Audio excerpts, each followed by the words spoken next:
Okay, this is Of Progress in Poverty. Last time we got lost, but I believe we were on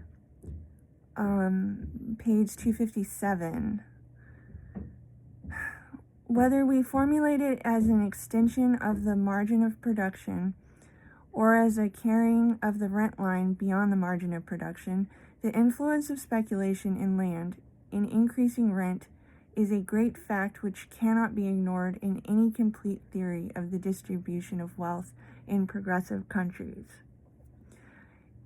It is the force evolved by material progress which tends constantly to increase rent in a greater ratio than progress increases production, and thus constantly tends, as material progress goes on, and productive power increases, to reduce wages not merely relatively but absolutely.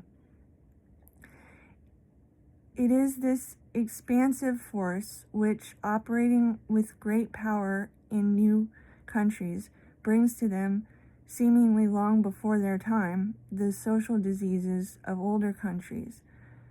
It produces tramps on virgin acres and breeds paupers on half-tilled soil. In short, the general and steady advance in land values is a progressive community necessarily produces that additional tendency to advance which is seen in the case of commodities when any general and continuous cause operates to increase their price. As during the rapid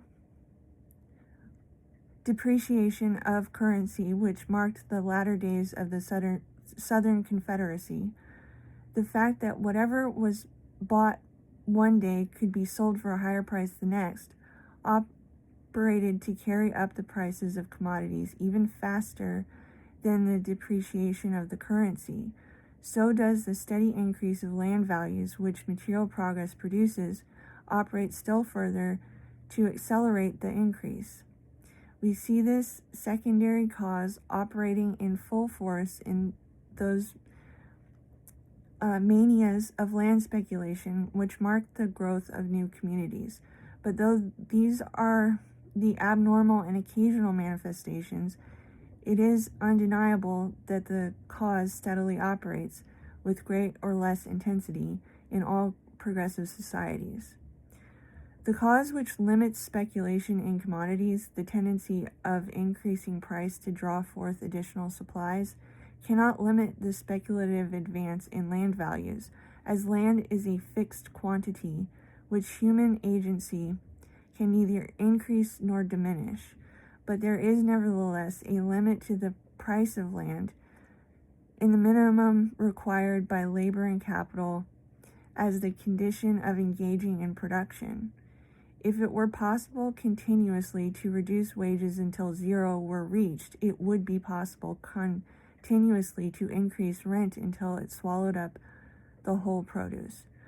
But as wages cannot be permanently reduced below the point at which laborers will consent to work and reproduce, nor interest below the point at which capital will be devoted to production, there is a limit which restrains the speculative advance of rent. Hence, speculation cannot have the same scope to advance rent in countries where wages and interest are already near the minimum, as in countries where they are constantly above it.